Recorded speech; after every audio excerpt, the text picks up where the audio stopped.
Thank you. Nice to see you all today.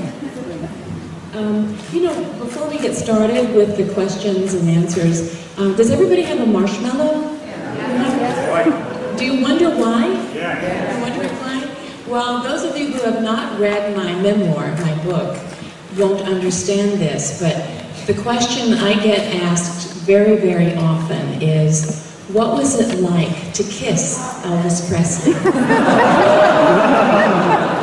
And the most accurate way I can describe it is, it's indescribable, but if you just take a marshmallow and put your lips against the marshmallow, it's soft and it's sweet, and that's kind of the closest thing to kissing Elvis.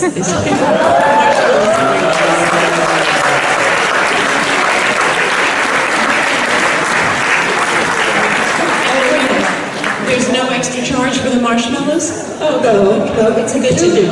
It's included. I'd just like to say I've never been asked that question. Mercy. Das ist natürlich der Grund, warum ich gesagt habe, vielleicht geben die Männer den Damen die Marshmallows ab, diejenigen, die keine bekommen haben. Okay. Gewählt werden kann, würde ich einfach schon mal einen Einstieg geben. And before the first question is coming from the audience, maybe it would be a good idea to just tell a little about the circumstances when you met Elvis for the first time, of course. And after that, how Sam came into the picture. Much shorter answer, he said. Well, I was Miss Tennessee Universe, and Elvis was Elvis.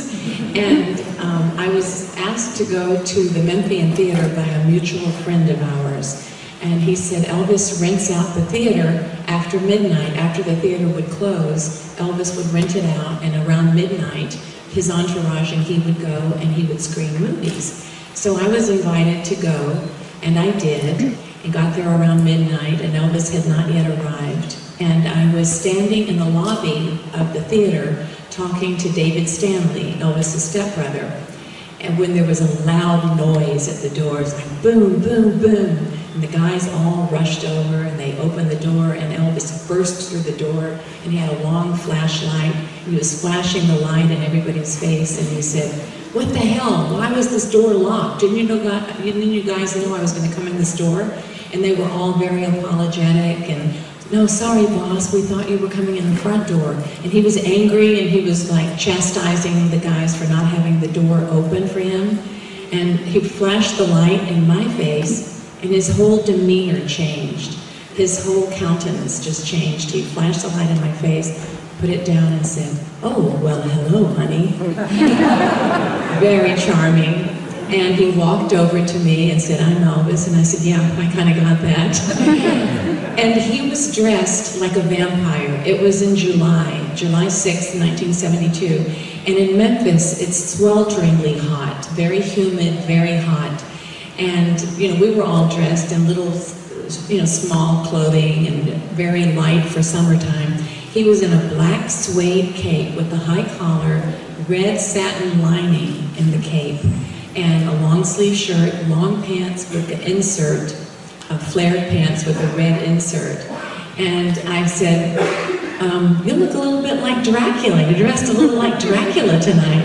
And he started laughing, and I think he was kind of thrown by my kind of impetuousness and sense of humor. He and I had the same kind of sense of humor, and we established that right off the bat. So, and we had an immediate connection.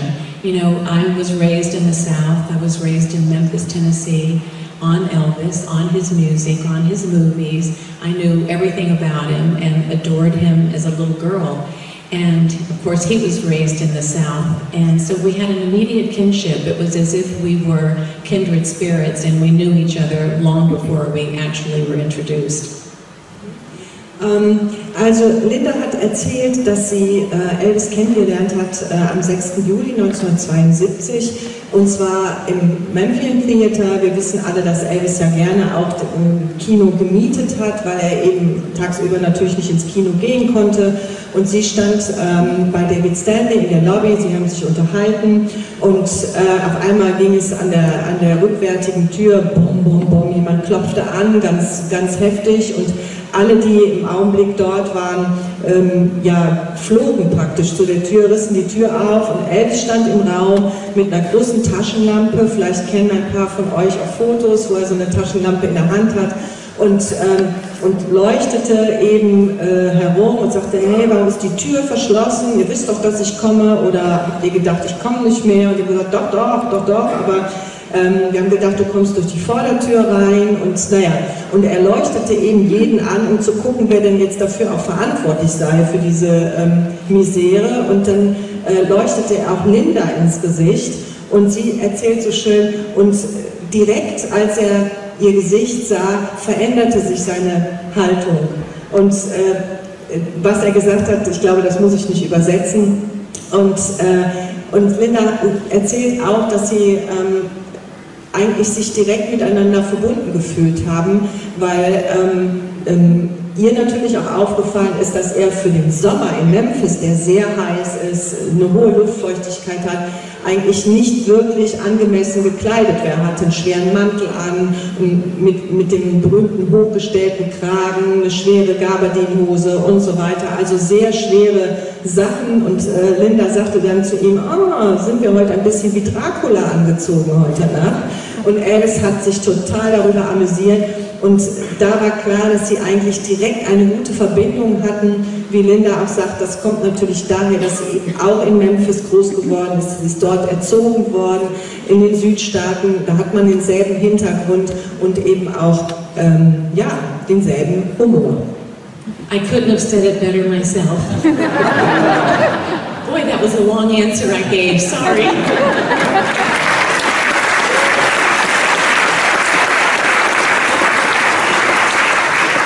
Well, I'm going to go ahead and just answer in German. Is that okay? Very okay. I'd like to. I can't. I'm incapable. Well, I have this wonderful long story I could tell you about meeting Elvis, but the truth is, my sister was dating Elvis. So,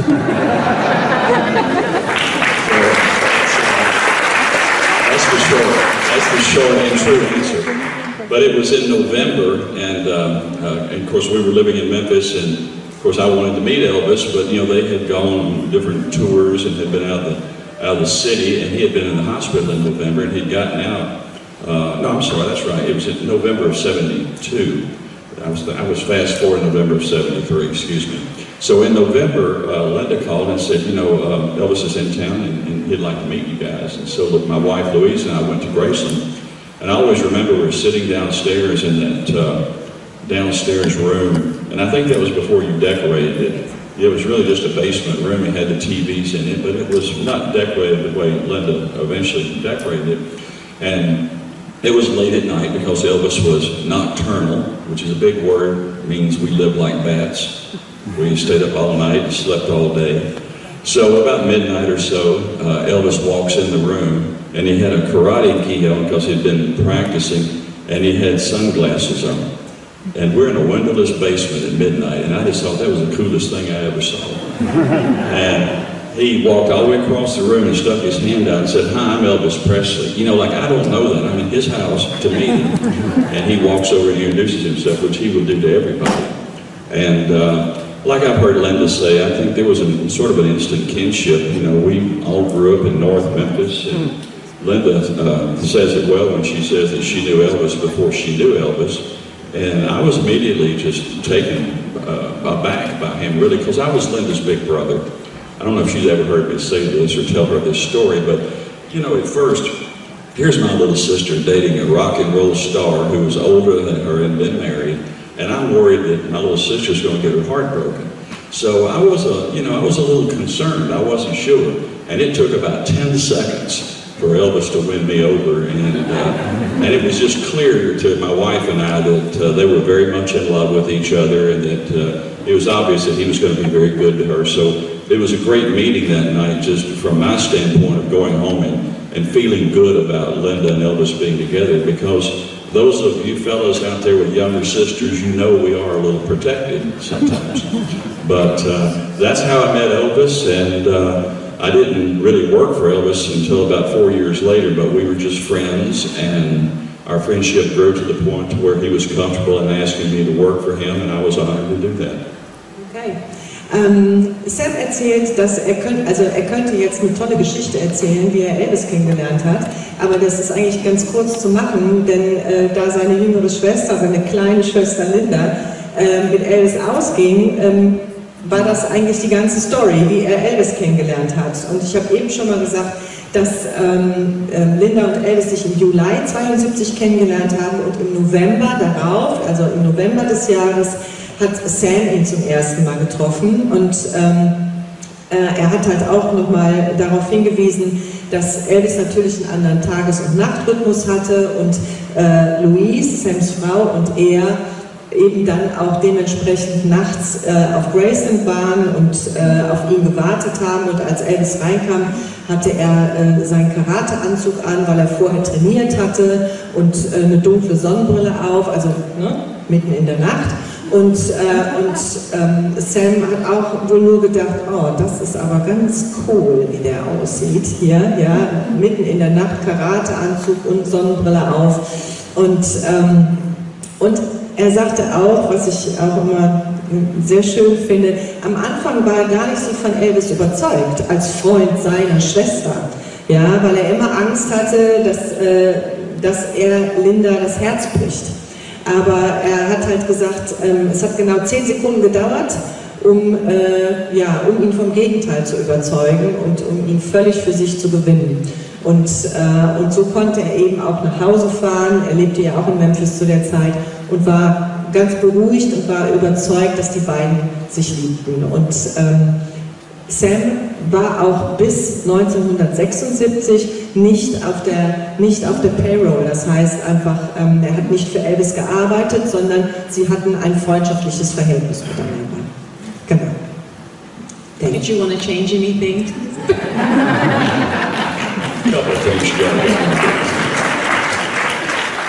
Okay, so, gibt es schon Fragen? Are there already any questions? Hier vorne, erste Reihe. Ja, hallo Linda und Sam. Zu dem Thema, ich stelle meine Frage in Deutsch, ist glaube ich besser. Kein Problem. Zu dem Thema Living Like a Bad. Wie schwierig, Linda, war es für dich, mit den Gewohnheiten, die der Elvis hatte, zurechtzukommen? Und wie schwierig war es, auch mit seinen, ich sag mal in Anführungsstrichen, Stimmungsschwankungen zurechtzukommen? Denn das muss ja alles nicht ganz einfach gewesen sein. Das ist meine Frage. Okay. Oh, okay. Well, the reason I chose this dress today, that's what you asked me.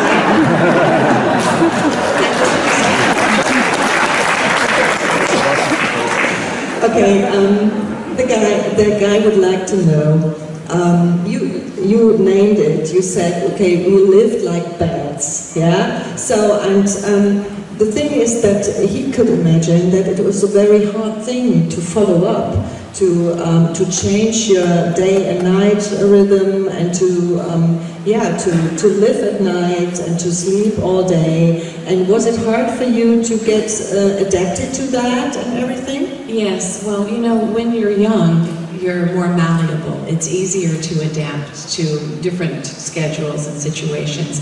So I was much younger and I was more adaptable. But I still have problems sleeping, I think, because of all those years of staying up all night and going to sleep at 8 o'clock in the morning. The sun would come up and we would say, good night, everybody.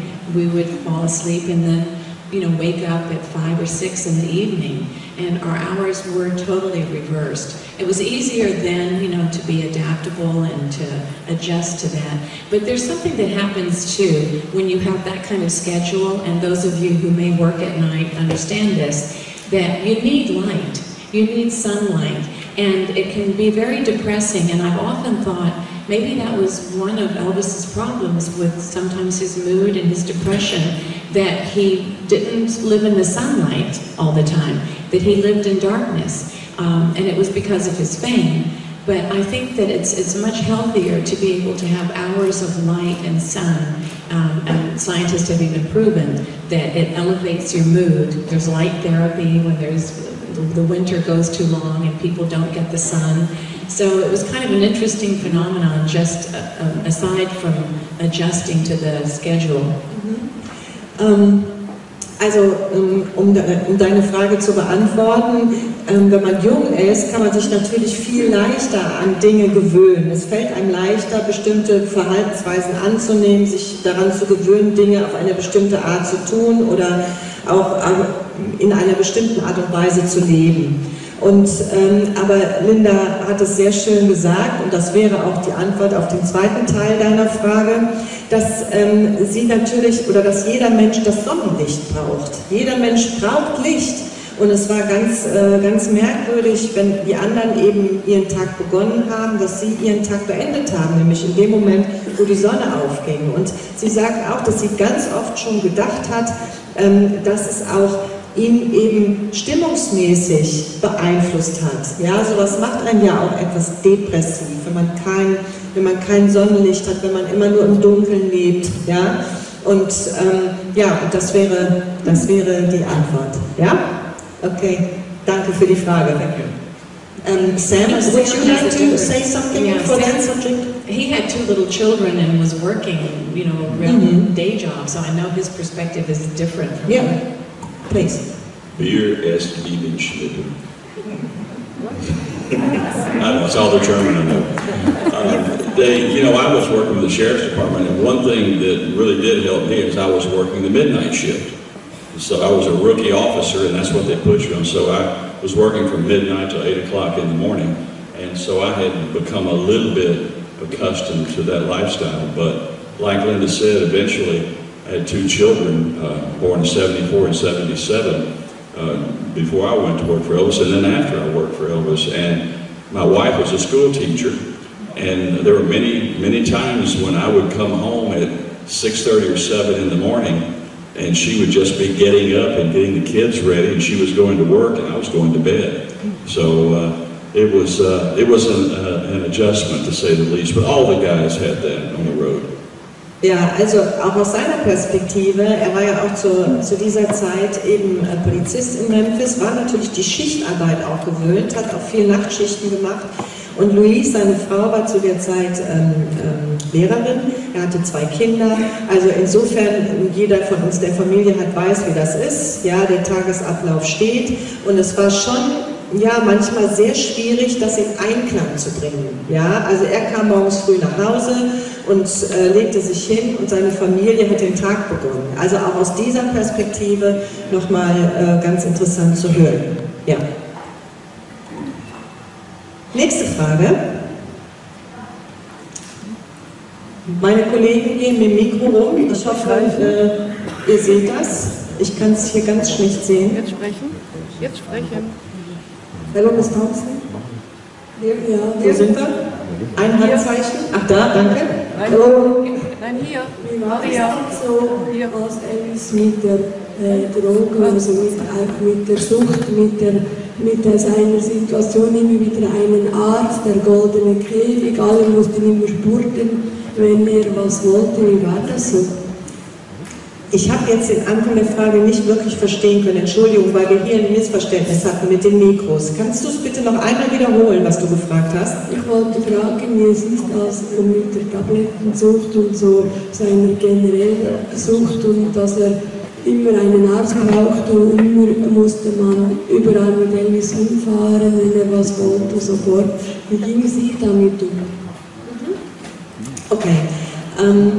She would like to know how you get along with the habits that he, of course, was used to always have someone to get something for him outside, that he couldn't go to pharmacy or to wherever to get maybe some medicine when he was not feeling well and so on, and to see the doctors, dentists, whatever.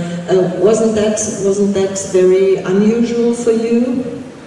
Well, I'm not sure I understand quite the inference. Yeah, and that means, well, you came in and you met Elvis and got used to his habits, of course, and maybe it was, or I'm sure it was a different life that you experienced before, because you have had to take care for yourself, getting things you wanted, but he was the one who said, okay, please get me that, or get me that, and didn't do it himself. Oh, so, okay.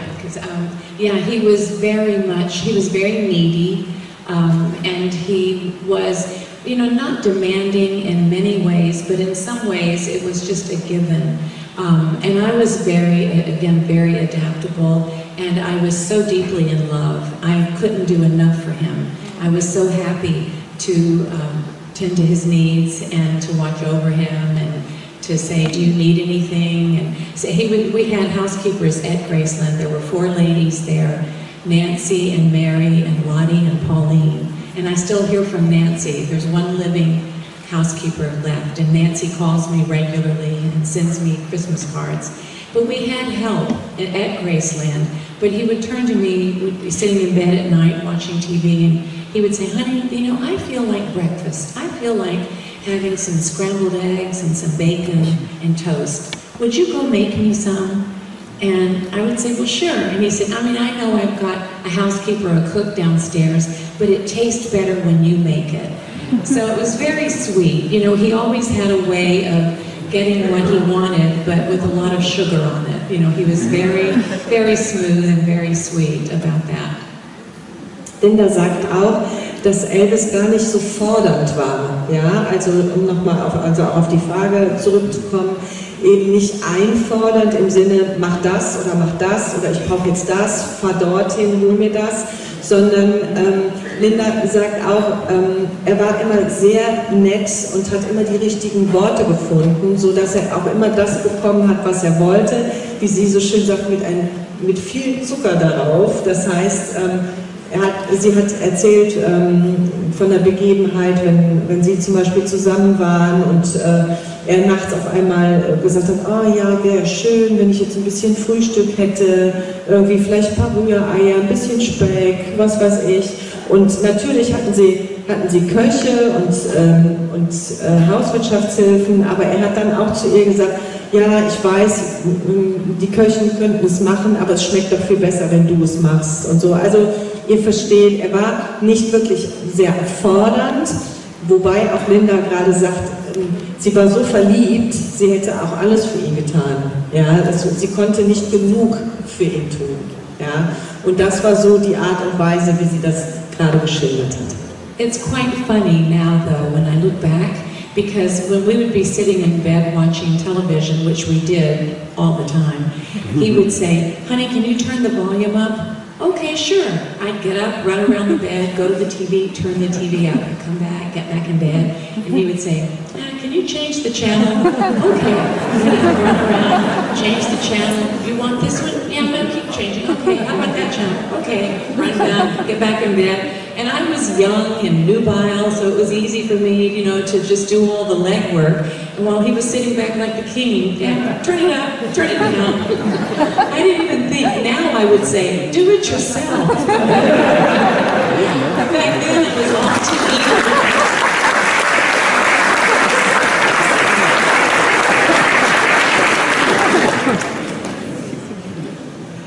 Ihr müsst bitte die Mikros weiterreichen, ich kann das von hier aus nicht lenken. Achso, die Dame dort war jetzt zuerst dran, genau.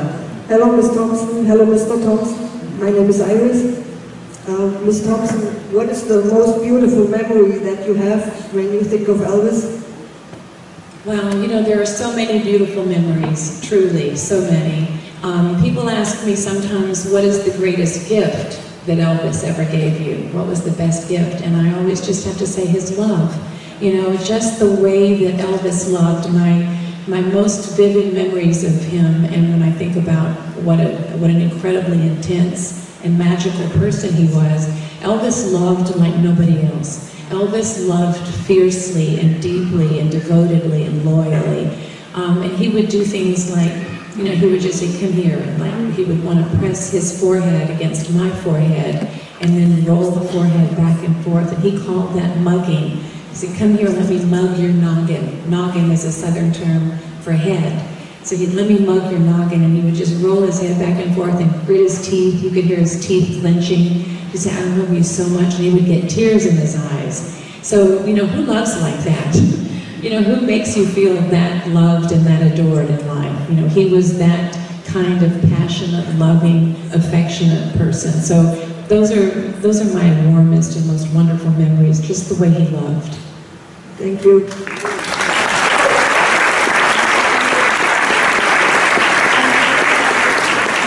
Ich muss es trotzdem ein bisschen übersetzen, auch wenn die meisten es verstanden haben, aber doch, damit alles mitkriegen. Die Frage war nach der schönsten Erinnerung, die Linda an Elvis hat, und Linda hat geantwortet, dass sie oft gefragt worden ist, was das schönste Geschenk gewesen ist, was Elvis ihr gegeben hat. Und sie sagt auch jedes Mal, es war einfach die Liebe, die sie von Elvis bekommen hat. Und sie hätte noch nie jemanden getroffen, auch im Nachhinein nicht, der so intensiv und so bedingungslos jemanden geliebt hat und so tief wie Elvis. Und das, finde ich, sind sehr, sehr schöne Worte an der Stelle auf jeden Fall. I know that Sam experienced Elvis's love too, but not in the same way. So Sam, would you share something? Well, there was no mugging, no marshmallows. But you know, she's right. Elvis, he expressed his affection in very obvious ways, and he was very intense in his feelings.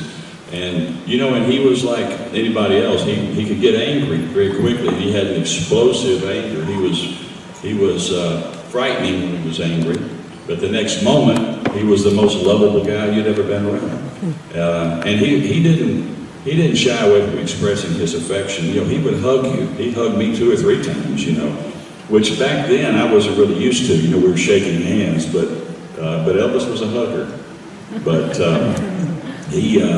my greatest memory of Elvis, my best memory, was not the house or the car or the TCB or the tours, but just those rare occasions, and they were very rare. Because I'm very quick to point out I wasn't Elvis's best friend. You know, I mean, he had a lot of friends out there, but he meant a lot to me. And there were a few occasions, very few, when it would just be me and him talking. And I would almost have to mentally pinch myself and say, you know, you're talking to Elvis Presley here. Because just for that moment, he was just Elvis, he was just another guy. And those are the ones that I treasure the most, those memories.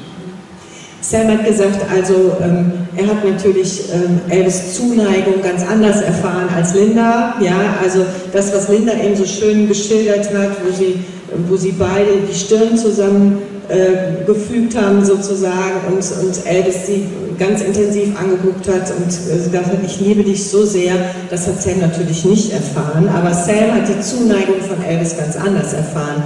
Und er sagt, und es sind auch nicht die Geschenke, die er bekommen hat, sondern es sind wirklich die seltenen Momente gewesen, in denen sie sich freundschaftlich eben auch nahegestanden haben und in denen sie miteinander gesprochen haben. Und Sam sagt auch, ich habe nicht mit Elvis Presley, dem Superstar, gesprochen, ich habe mit Elvis gesprochen, dem Menschen und dem Freund.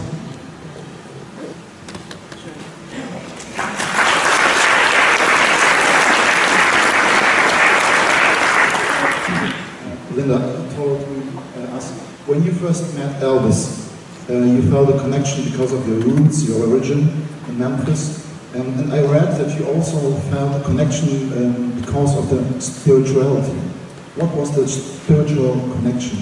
First question. The second question, I saw many pictures of you and Lisa Marie as a child.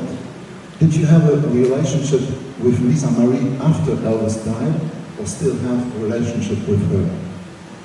Yes, that was part of what Elvis and I shared very deeply, was our spirituality. We both grew up in the kind of a charismatic Christian faith. I was Southern Baptist, he was Pentecostal. And it was a very kind of strict religion, you know, and so I was a prude. I was pretty prudish. And I think he appreciated that, though. He loved the fact that I didn't swear, never had smoked, never drank, you know, I was just this little Puritan girl, and he really loved that. And he was always on a spiritual quest. And he branched outside the Christian faith, and he studied all religions. And he had books on all religions of the world, and connecting us all. You know, there's one and only one God that everyone seeks, but we give him different names or her different names, whatever your faith is. But we separate ourselves sometimes through religion, and it's the one thing that should bring us all together, that we are the one human race, we're all humanity, and that we're all divine, and you know, you just have to take the time to delve deep and find that part of yourself that knows all and sees all and is all, you know. And so he had all these books, and we talked about religion a lot, and we talked about the way we grew up, and it was definitely a really strong connection that we had. And Lisa Marie and I were very close. I absolutely adored her. I've always loved children. And so having a little 4.5-year-old when I first met him, up until she was 9 years old, I was Santa Claus to her. I was the Easter Bunny. You know, she came to us every summer and every holiday, and she would come to the shows, sometimes in Lake Tahoe, sometimes in Las Vegas, and she and I would buy her clothes. I would have little capes made for her. I had so much fun with her. She was my first entree into parenthood. And she and I did remain close after Elvis and I split up, but I didn't have, you know, privilege of reaching out and just saying, can I have Lisa for the weekend? So there was a kind of a mark there where we stopped seeing each other. And then I ran into her again when she was 13, we reconnected. Then I saw her again at a U2 concert, and we exchanged numbers, and she said, I don't want to lose contact with you again. I said, yeah, me neither. So we stayed in touch for a long time, and we have since lost touch with each other. I'm not in contact with her right now, but she'll always have a place in my heart, and I always, you know, wish her well, and I hope she's doing okay, and I love her.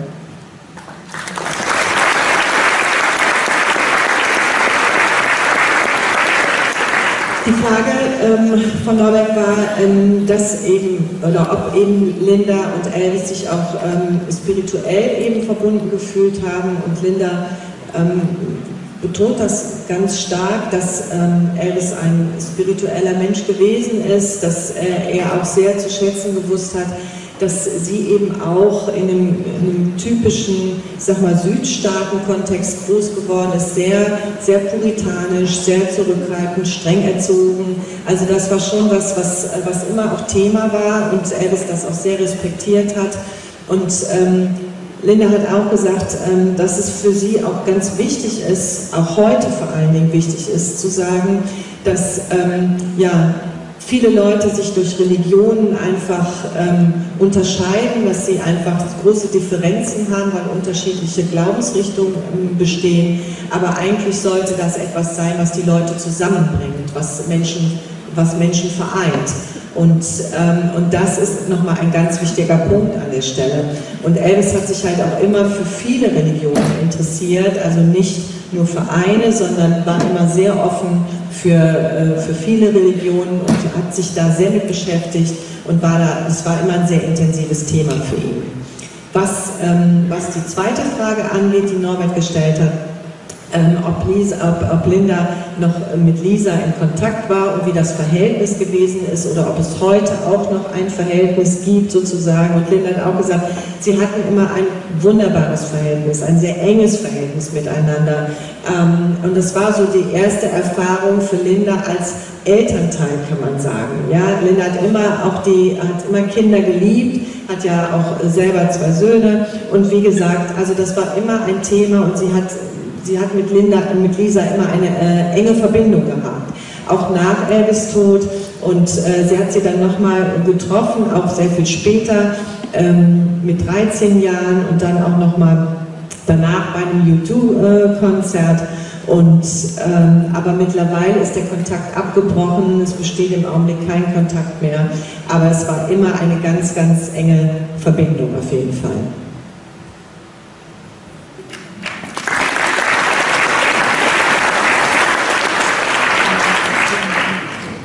Nächste Frage. Ja, bitte. Yes, two questions from row one. I'm going to start.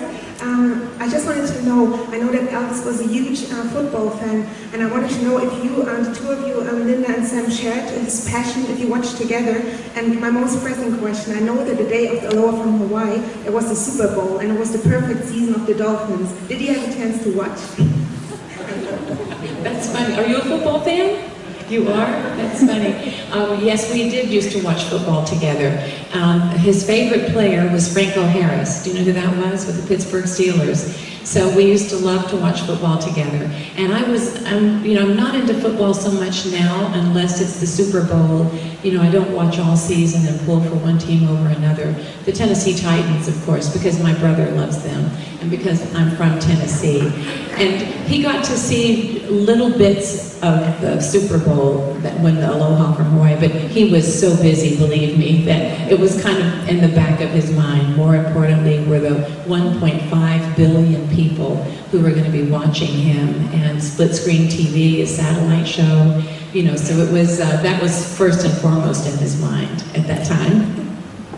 Also, es wurde hier gefragt, wie das mit der Liebe zum Football aussah, weil es ja bekannt ist, dass Elvis eben Football begeistert war, und ob sie auch zusammen dieses Hobby so ein bisschen eben geteilt haben. Und in der zweiten Hälfte ging es darum, dass eben die Fragestellerin auch gewusst hat, dass bei der Aloha from Hawaii Show, dass da eben das Super Bowl Finale auch gewesen ist, und ob Elvis das auch gesehen hat oder verfolgen konnte. Und ja, und in der Tat haben sie halt viel Football zusammen gesehen, und aber als Elvis sich vorbereitet hat auf die Aloha from Hawaii Show, hatte er natürlich andere Dinge im Kopf, als sich um das Footballspiel zu kümmern. Also insofern war das schon, ja, ich sag mal, relativierbar. Ja, danke. Yes, I have two questions. One for you and one for you. Could you please? Ich spreche kein Deutsch because I'm from Sweden.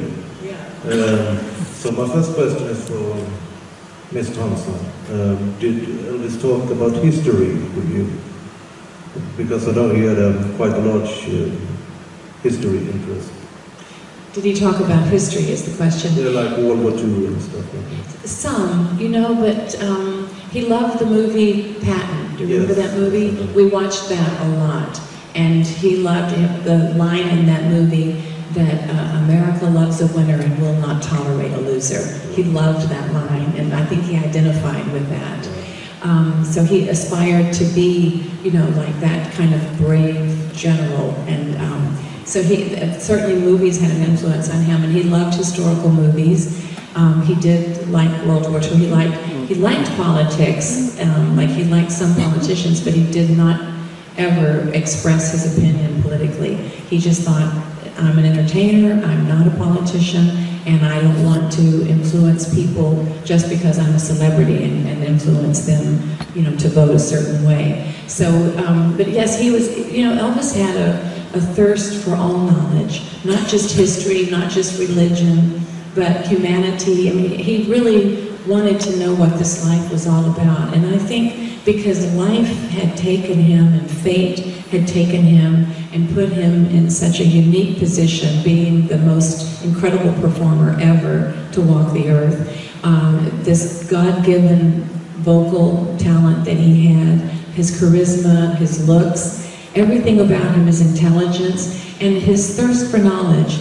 I think he just really wanted to know what life was all about and what was his ultimate purpose and what's the meaning of life and what connects us all. So it wasn't just history, it was everything. He wanted to know about life. He had a deep, deep passion and a thirst for understanding what life was all about. Thank you very much.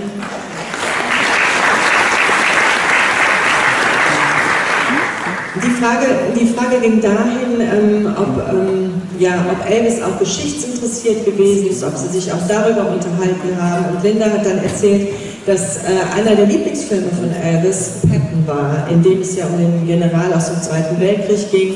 Und was ihm immer gefallen hat, war auch eben so diese Geschichte der starken Persönlichkeiten, der Gewinner und dieses amerikanische Epos sozusagen, dass eben Verlierer eben nicht wirklich toleriert werden, sondern die Gewinner eben die, ich sag jetzt mal, Strahlemänner sind und eben auf der positiven Seite zu sehen sind. Aber Linda betont halt auch, dass Elvis nicht nur geschichtsmäßig interessiert wäre, sondern er wollte wissen, um was es im Leben geht.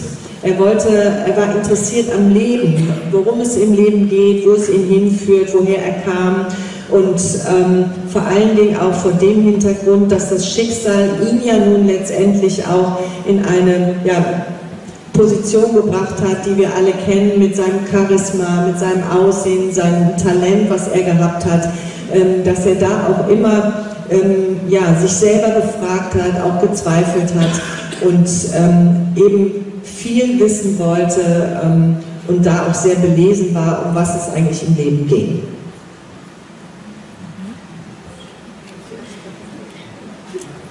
Nächste Frage. Ich sehe wieder. Hello. Ach, da. Good evening, ma'am. I have a question to you. As I have read, you left Elvis, and now, after 42 years, my question actually is, do you regret that you left him? And if, let's imagine, he's still alive, would you return back? Let's see, that's a two-part question. I'll answer the the second part first. Yes. If he were here, yes, of course. You know, fate has a way of working itself out as it's meant to, and so we can never look back with regret on some of the decisions that we made. And sometimes you're forced to make decisions that are painful, and yet it allows you to go on and live your life fully. And knowing that fate will take its course. So, you know, who knows what Elvis would be doing now. There was always unanswered questions. There was never that final, is it really truly over forever? You know, but we had been apart for only 8 months. I had sent him the letter breaking up with him in December of 1976, and he passed away, as we all know, August 77. So there was only 8 months, you know, until he died, and that's so fresh. You know, we had been together for so long and so intensely. The length of time that we were together was 4.5 years, but in those 4.5 years, it kind of represented 20 years in a normal life because we traveled together. You know, he wanted me to go to the dentist with him, you know, to the bathroom with him when he showered or whatever. I have to sit outside. I'm here. So he really was very needy. And we were together so much during that time that it really represented more like 20 years together. And that's very difficult to get over that right away. I know that Sam had a conversation with Elvis after he and I had broken up, and I think, you want to say anything about that when Elvis wanted to talk to you about our relationship? May I first interpret what you said, and then I'm going... Yeah, okay. Es ging in der Frage ja darum, dass Linda eben Elvis verlassen hat und im zweiten Teil... Bitte? Doch, das hat sie gesagt, ich sag's dir gleich.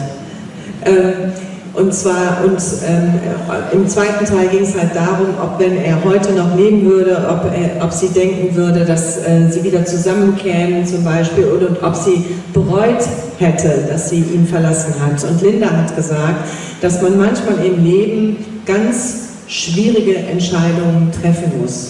Und auch wenn sie wehtun in diesem Moment, sind es Entscheidungen, die wichtig sind und die auch in dem Sinne lebensentscheidend sind. Und sie hat auch gesagt, dass diese Trennung, als Elvis gestorben ist, ja noch sehr frisch war. Also es waren 8 Monate von der Trennung bis zu Elvis Tod, und sie sagt, es war immer die offene Frage, ob es tatsächlich eine Trennung gewesen ist für immer, oder ob es vielleicht nochmal die Möglichkeit gegeben hätte, dass die beiden zusammengekommen wären.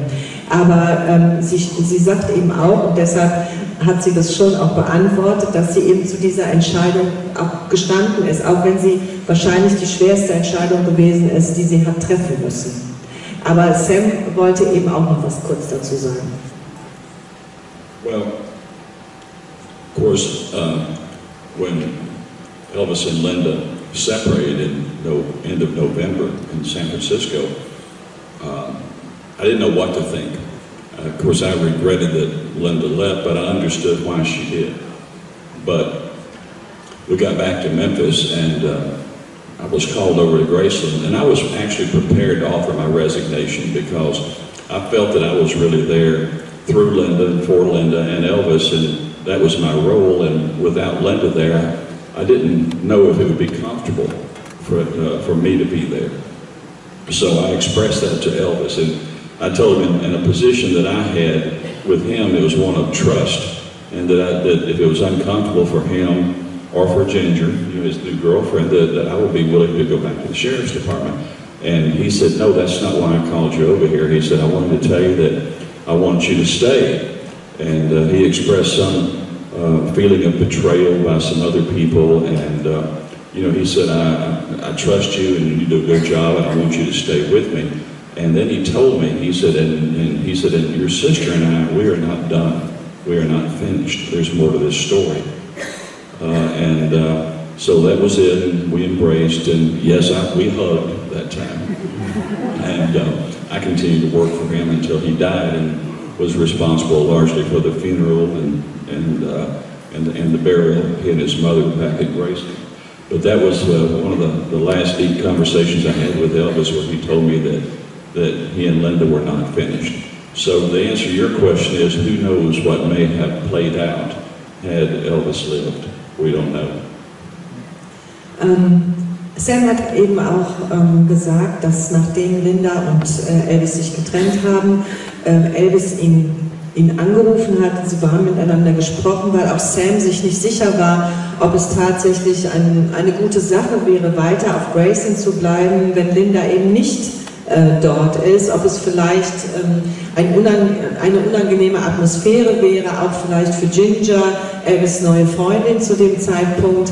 Aber Elvis ging es darum, ihm zu sagen, nein, ich möchte dich gerne bei mir haben, und es geht mir darum, du hast einen tollen Job gemacht, und deine Schwester und ich, wir sind noch nicht fertig miteinander. Das heißt nicht, dass wir uns für immer getrennt haben. Und ja, das ergänzt vielleicht nochmal die Antwort, gerade von Linda. Und Sam sagt auch, und er ist halt eben auch dort geblieben, auch wenn er am Anfang immer gedacht hat, er ist dort für Linda und Elvis. Aber ja, er ist geblieben, auch tatsächlich bis zu dem Tag der Beerdigung, für die er dann letztendlich auch mitverantwortlich war.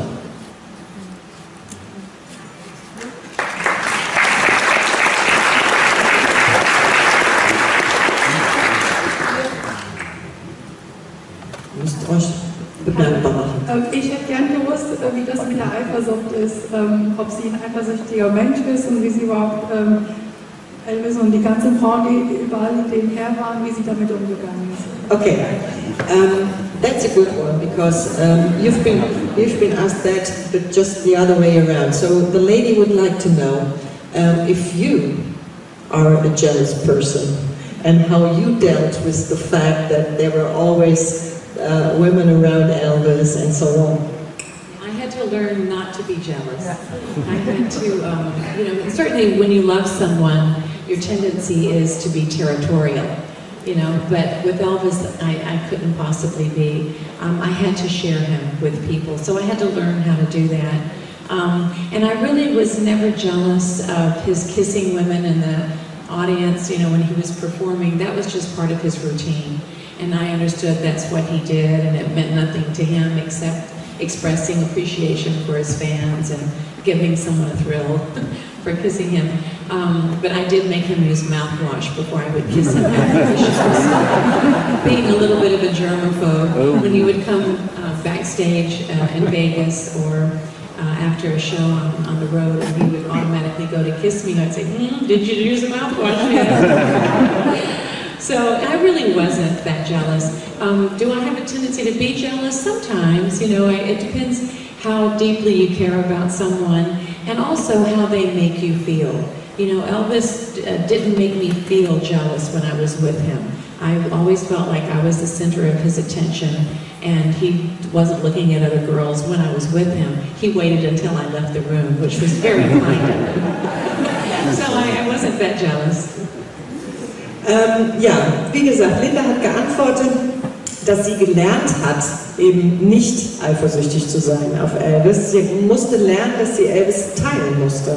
Und dass es nicht darum ging, wenn aus dem Publikum zum Beispiel Frauen von ihm geküsst worden sind und so weiter. Also das war überhaupt nicht der Punkt. Manchmal hat sie auch Grund gehabt, eifersüchtig zu sein, aber das hatte nichts mit der Bühne zu tun, das hatte nichts mit den Shows zu tun.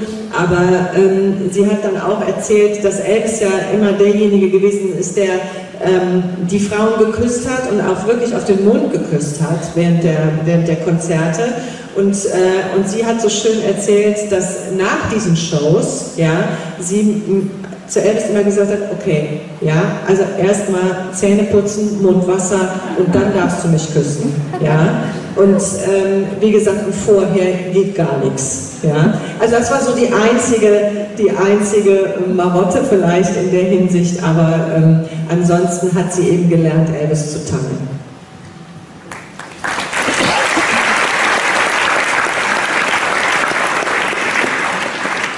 Ja, nächste Frage. Could you please speak into the mic? Okay, luckily you mentioned the bedroom before, which makes it a little bit easier for me to take the courage together and ask you the question, which side of the bed did you prefer? And which position, meaning sleeping on the bed or on the side? You know, I've never been asked that before. Not the first. So that's Germany at its best. It's so funny. Well, let's see, if I'm the bed, he was on this side and I was on that side. And that's true wherever we went, on the road, on tour, he always wanted to have, I guess if you're lying in the bed, the right side of the bed. Or if you're looking at the bed, the left side of the bed. So that was always his side. I'm not particular. You know, even today, I don't care if I'm left or right. I just like to be near the restroom.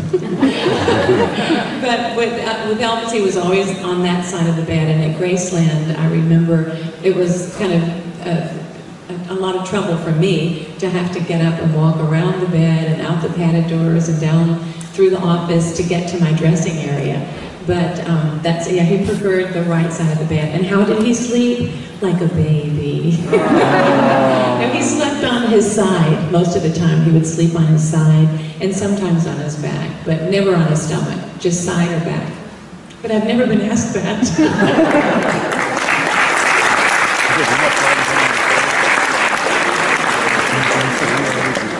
So we have a headline tomorrow, but Nauheim reveals. Yeah, so that's it. Ja, also wie gesagt, ne, die Frage, welche Seite des Bettes Elvis am liebsten gehabt hat, also die rechte Seite, und wie er geschlafen hat, das muss ich nicht übersetzen, also auf der Seite oder auf, was habe ich gesagt, auf dem Rücken, genau. So, Entschuldigung. Ja, also, und sie sagte so schön, wie ein Baby. Gibt es noch eine Frage? Yes. Yes. Hi Linda, hi Sam. Nice to meet you and thank you for sharing your time with us here.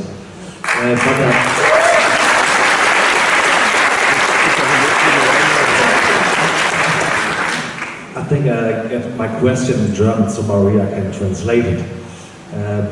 Ich wollte gerne wissen, ob Sie beide auch Colonel Tom Parker persönlich kennengelernt haben und was Sie für einen Eindruck hatten von der Zusammenarbeit zwischen den beiden Männern. Und dass ja häufig die Musiker von Elvis erzählen, er wäre dabei gewesen, eine Planung zu machen, diesen Contract quasi zu stürzen und dann danach auch auf Welttournee, Europatournee zu gehen. That's my question. Okay.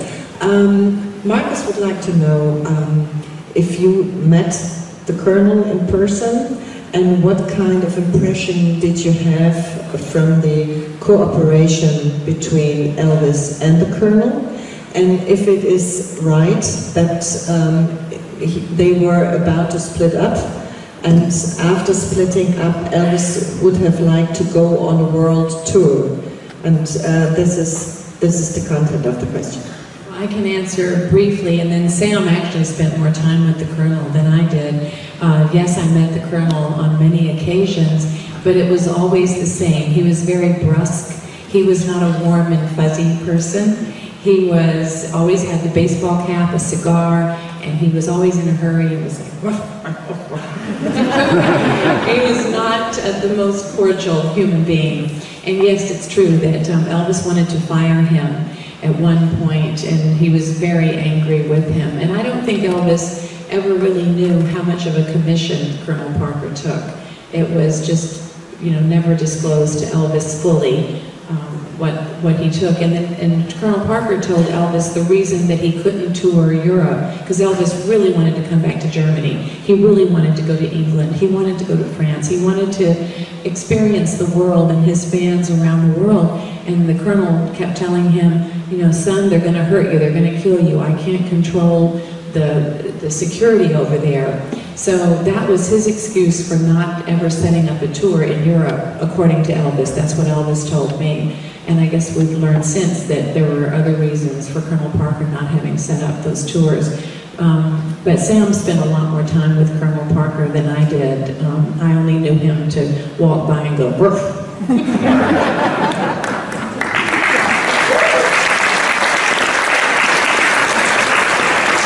Also der Colonel war ein sehr brüsker Mann, keine guten Manieren, wie gesagt, wie ein bellender Hund hat er sich eigentlich immer verhalten. Und Linda glaubt auch, dass es Elvis nie wirklich ganz klar war, welchen hohen Prozentsatz der Colonel von Elvis Geld auch überhaupt eingestrichen hat. Ja, also zu einem großen Teil war es ihm bestimmt klar, aber sie ist der festen Überzeugung, dass es nicht ganz transparent war für Elvis. Und der Colonel hat Elvis eben auch gesagt, der natürlich gerne wieder nach Europa wollte, dass er eben nicht für Elvis Sicherheit garantieren könnte und dass die Europäer, wir sind ja ganz schlimm hier, Elvis eben umgebracht hätten und so weiter und er eben diese Sicherheit nicht kontrollieren könnte. Und wir wissen mittlerweile ja, dass es eben auch andere Gründe hatte. Aber Linda sagt auch, dass Sam natürlich sehr viel mehr involviert war und das wird Sam jetzt berichten. Well, I did travel a lot with the Colonel because I did advanced security for the arenas. And the Colonel did express to me on one particular occasion, which was very unusual for the Colonel, because he would always ask questions about how he called him Mr. Presley. And of course he really wanted to know about the state of his health and that type of thing. And I was very reluctant to talk to him about those things. Elvis kept reminding me that I worked for him and not the Colonel. So I kept that in mind, but the Colonel did express to me on one particular occasion that Elvis was, in his words, almost too much trouble to be worth it, and expressed almost an interest maybe in not having Elvis as a client. And I remember I didn't know what to do with that information, and I talked to Joe Esposito about it and asked, should I tell Elvis this? And Joe said, no. He said, you know, that's between the Colonel, and he said, that would just cause problems and everything. So, and it was just a comment, so I never told Elvis that. But I do know that at that time we had Concerts West that was producing our tours, and Tom Hewlett had a number of groups, Three Dog Night and the Bee Gees, and I think a lot of other people on tour in Europe. And he was very used to putting on shows in arenas.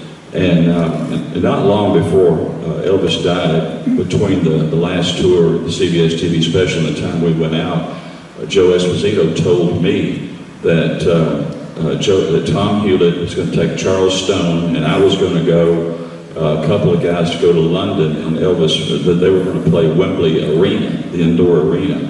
And Lisa Marie had the range to do that, and they wanted to set up a European tour. And that's what Joe told me. And then a little bit later, I had the chance to actually mention it to Elvis, and he told me, he confirmed that. He said, that's what I'd like to do. And he said, Tom Hewlett said that he would take us over there. So that's about all I can tell you, except to echo what Linda said. The Colonel was a distant fellow. He was hard to reach. You know, he kept a lot inside. Obviously he did, because all these years later we found out a lot of things we didn't know back then. But I think there was some tension between Elvis and the Colonel toward the end there. And I remember what Linda said, there was a time when Elvis wanted to fire the Colonel and told him that.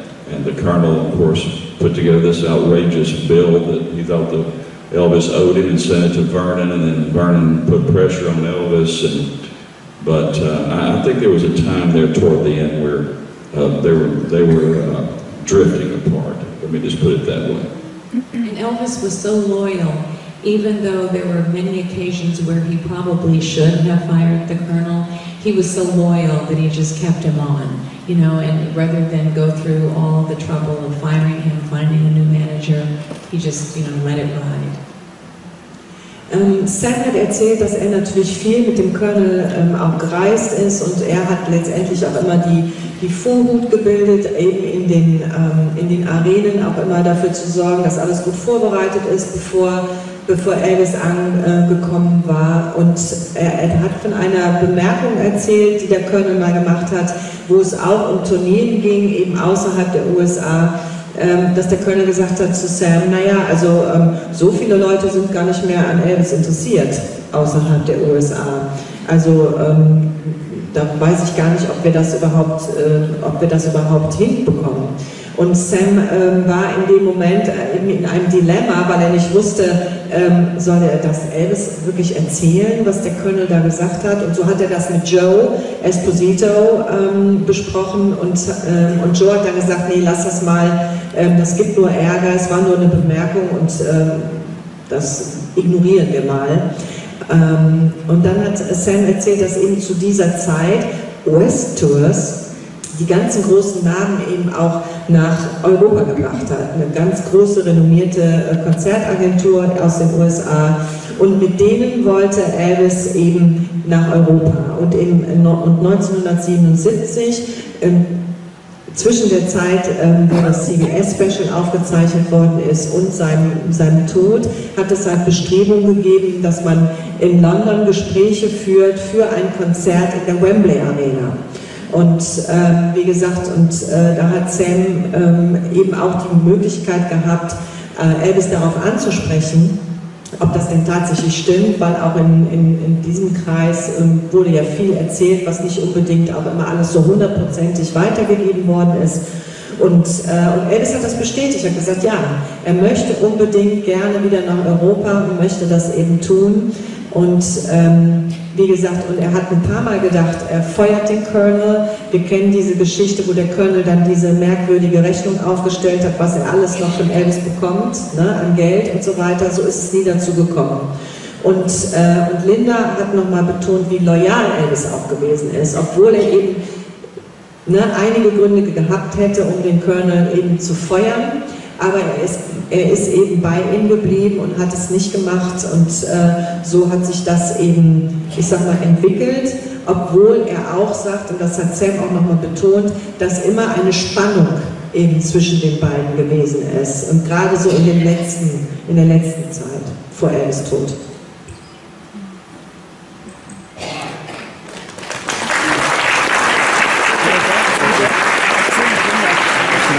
Noch zwei Fragen. So, hello there. Hello. I just wanted to say hello, Linda, and hello, Sam. We've already met in Bischofsgrün. I don't know if you remember me. My question, my question to you is, did Elvis ever mention Germany? The time he was here, he was stationed here. Did he ever talk about that time? Yes, he did. He talked about it a lot. He had very fond memories of being stationed here, and the people. You know, he was, of course, a young man then, 24. So he talked about it quite often.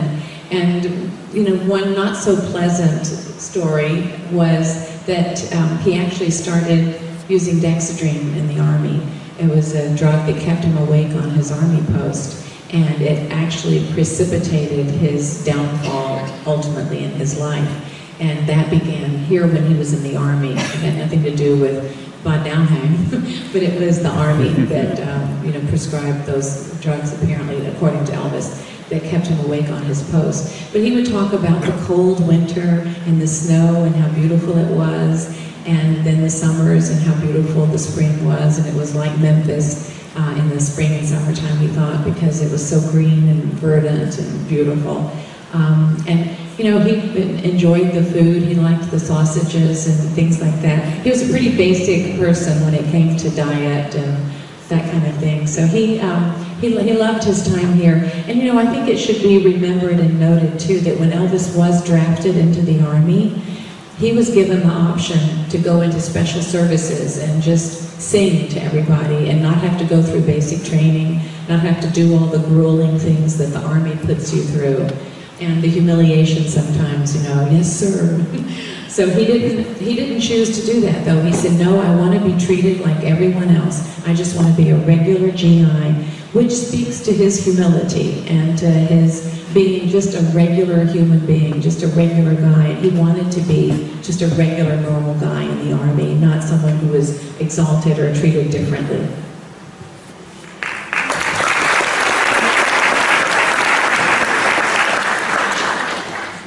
Ja, hat viel über Deutschland gesprochen, um auf die Frage nochmal auf Deutsch zu antworten. Es war für ihn eine gute Zeit, er hat immer gute Erinnerungen auch gehabt an Bad Nauheim. Er hat immer auch sehr begeistert davon erzählt, zum Beispiel über die Zeitenwechsel, über die Saisonwechsel, die Jahreszeiten. Es hat ihn sehr an zu Hause erinnert. Alles das sind Erinnerungen, die sehr lebendig waren in ihm und die er eben auch dementsprechend positiv weitergegeben hat. Linda sagt natürlich auch, so mit ein bisschen Wehmut eben auch, dass aber natürlich in dieser Zeit eben auch, ich sag mal, die Tablettenabhängigkeit begann in der Armee, was nichts mit Bad Nauheim zu tun hat, aber eben mit dem Militärdienst, um halt wach zu bleiben, auf den Wachposten und so weiter. Aber er hat viel erzählt und auch gerne darüber erzählt, auf jeden Fall. Ja. So, letzte Frage. Last question. Hi Linda, this is a question about children. You told us you love children, and I think we know Elvis loved children.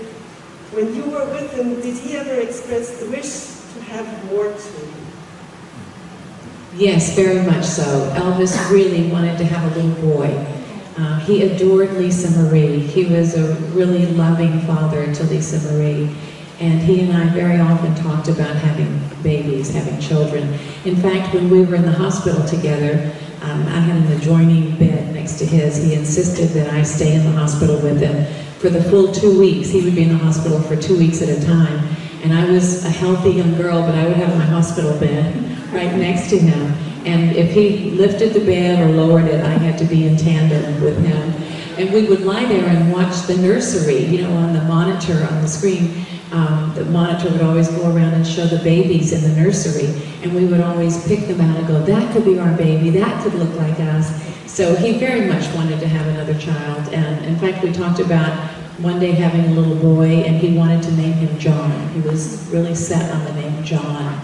So yeah, it's too bad that he never got to live longer and to, share his DNA with the world a little more.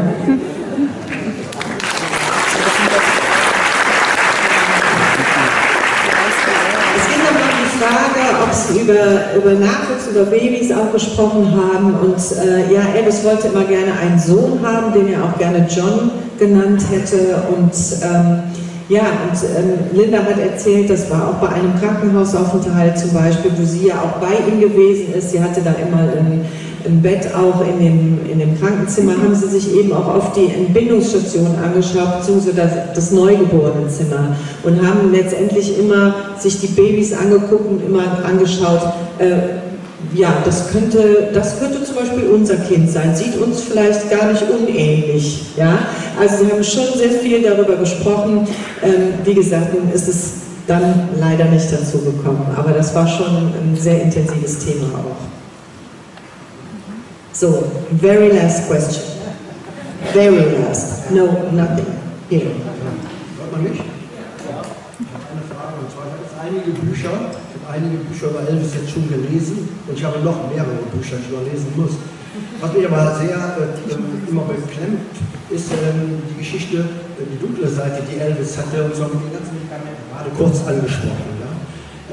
Weil Linda sagte eben, sie hätte Elvis sehr geliebt und konnte sie ihren Einfluss da nicht irgendwie geltend machen, ihn dahin zu bringen, dass er das reduziert oder eventuell ganz aufgibt. Weil ich lese das immer wieder, jedes Mal kriege ich Herzklopfen, wenn ich das lese, ob die Elvis-Mafia eventuell versucht hat, ihn davon abzubringen, der eine oder andere, ich weiß, über Larry Geller, der hat auch schon das eine oder andere versucht, aber ob es jemand ernsthaft versucht hat, weil Elvis sagte immer, er nimmt keine Drogen, er nimmt Medikamente.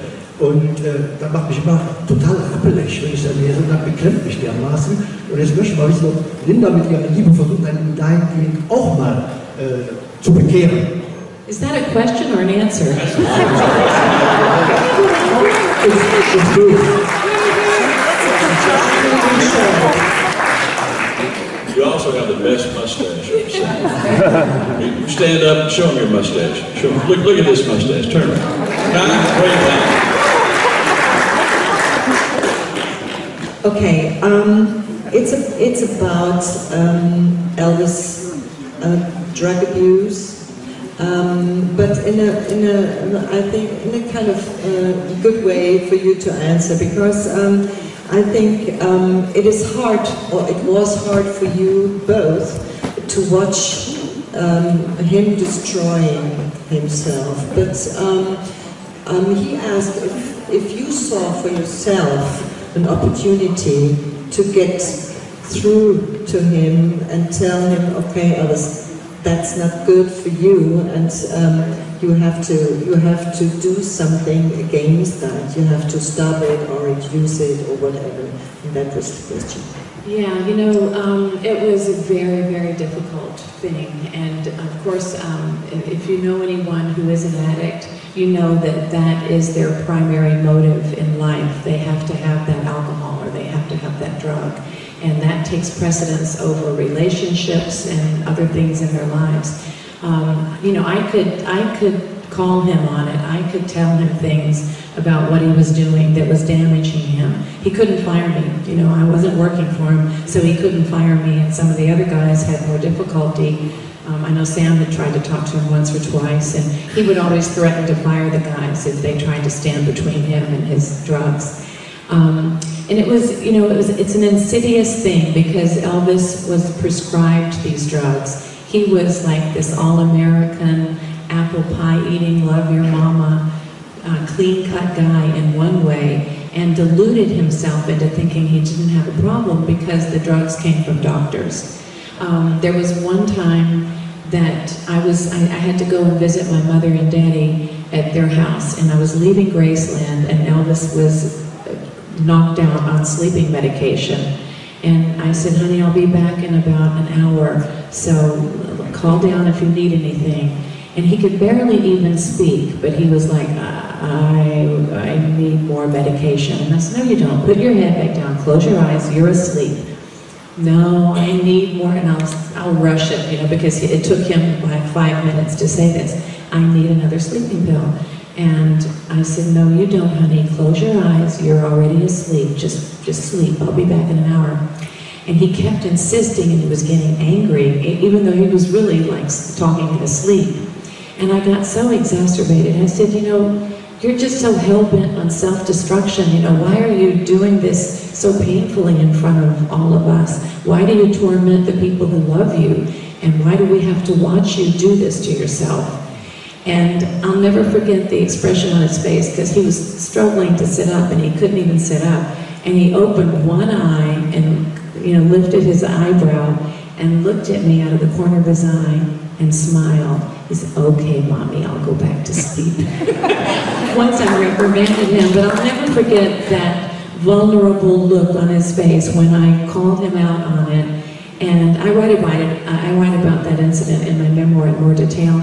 But he just didn't realize that he had such a problem. And I know that all the guys cared about him. They did love him, and it hurt everybody to watch him self-destruct. It's the same kind of demise that Marilyn Monroe and Judy Garland and even Whitney Houston, who sang one of my songs that I wrote, and people like that, those people who are catapulted into this position of fame with all eyes on them, living in a fishbowl. It's a tough existence, fame is a prison of sorts. So, my heart goes out to him and others like him who have tried to self-medicate to get rid of anxiety or depression or whatever.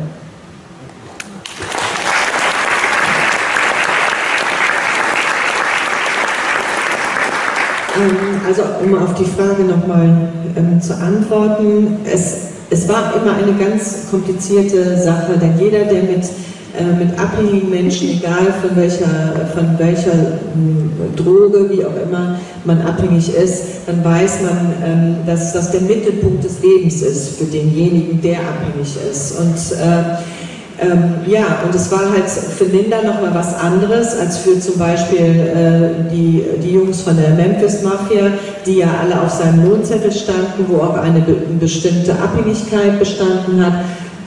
Wie gesagt, da war das was anderes, weil der hätte sie einfach gefeuert. Ja, wenn die sich geweigert hätten, da was zu beschaffen sozusagen, dann wären sie die längste Zeit dabei gewesen. Aber wie Linda es auch habt ihr ja auch so vom Ton auch nochmal gehört, sehr liebevoll eben auch nochmal erklärt ist, dass sie das eben auch anders gemacht hat. Also wenn sie zum Beispiel gemerkt hat, Elvis hat seine Schlafmedikation genommen und er aber noch mehr wollte, hat sie ihn eher beruhigt und hat eher gesagt, nein, du brauchst nicht mehr, ich bin gleich wieder da, du kannst schlafen und so weiter. Und dann war da auch, wie sie das eben geschildert hat, eben auch schon auch konsequent und hat ihm eben durch dieses gute Zureden an der einen oder anderen Stelle sicherlich da auch sehr geholfen. Ja, also das zu der Frage, die du gestellt hast. It's worth noting as well that back in that time there were no facilities, that housed people, a 28-day program. No rehab centers, no Betty Ford, no Promises, no Cliffside, none of the other plethora of places that one could go now. And maybe if that had been available to Elvis, maybe he'd still be with us, if he had been able to get the help that he needed in a facility like that. Ja, wir dürfen auch nicht vergessen, dass es eben in den 70er Jahren nicht gang und gäbe war, so wie wir das heute kennen, dass man Rehabilitationseinrichtungen hat, dass man Entgiftungseinrichtungen hat. Zum Beispiel die Betty Ford Klinik gab es noch nicht. Die erste wurde übrigens 1983 eröffnet, also lange nachdem Elvis eben gestorben ist. Und Linda sagt auch, wer weiß, wenn es damals schon gegeben hätte, vielleicht hätte ihm das Leben gerettet, vielleicht hätte er eben diese Hilfe in Anspruch genommen.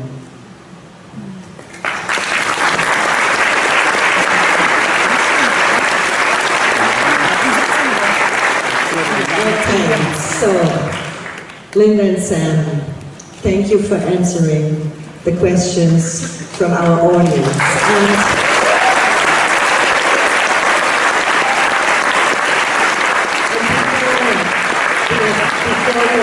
The stage. Maybe there is something left you would like to share, you would like to tell the audience here from the European Elvis Festival.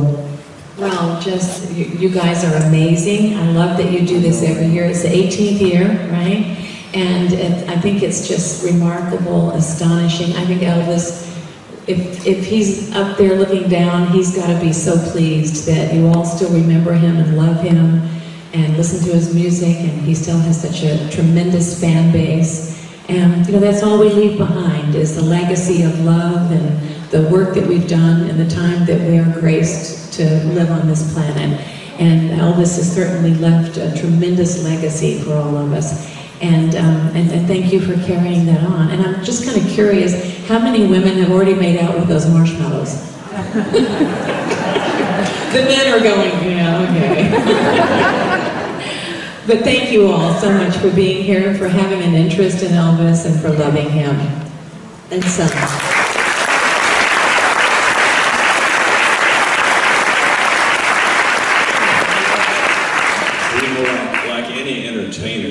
Elvis was always concerned about what his fans thought about him, about his performance. And every night, night after night, he gave all he had up on that stage. And we got him in the limo. The first question he always asked was, how was the show? Was the sound good? Do you think the fans enjoyed themselves?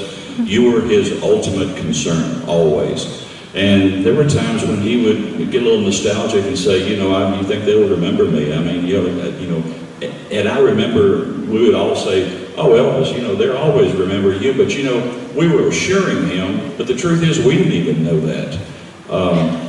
I think wherever Elvis is, on whatever plane of existence that you believe in, if he could be aware of what's going on in the world with his fan base, who remembers him in the most genuine way that he needs to be remembered, not the drugs, not the cars, not the mansion, and not the jewelry, but the music.